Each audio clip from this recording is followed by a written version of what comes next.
What really guaranteed that he had zero chance to make it is you had to be on the ballot in enough states to get to 270 electoral college votes.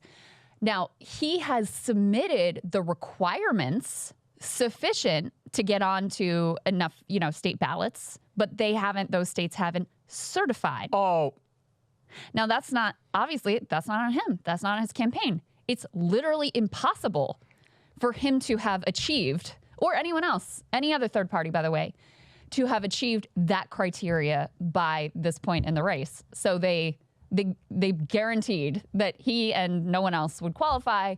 They rigged it under a pretense of neutrality to try to make, we just have this, this is our criteria and it just applies to everyone and it's meant to be fair and impartial, et cetera. I mean, the way that this worked is Biden and Trump jettisoned the Presidential Debate Commission, which used to be the structure that, it had issues too, but would set the criteria and set the rules of the road. And it was, it was rigged as well. But so they said, we're dispatching with that. We're just making an agreement amongst ourselves as to what we want to do.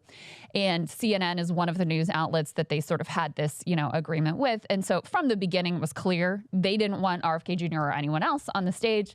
They were going to make the criteria such that they would never qualify. And, this is the most predictable thing in the world, ultimately coming true, that it was in fact rigged and was in fact impossible for him to make it. And then it's being moderated by Jake Tapper and Dana Bash.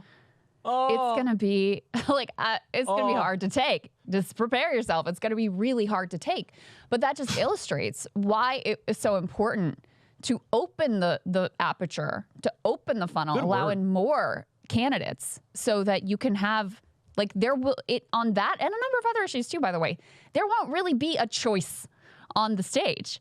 So just to allow another side of the argument is so important for a democratic process, especially, again, when these Democrats are so full of shit with the whole preserving democracy. That's our number one thing. That's what we're fighting for, et cetera, et cetera. You have no interest in democracy. You only have interest in democracy when it serves you specifically and your particular political ambitions. That's as far as it goes.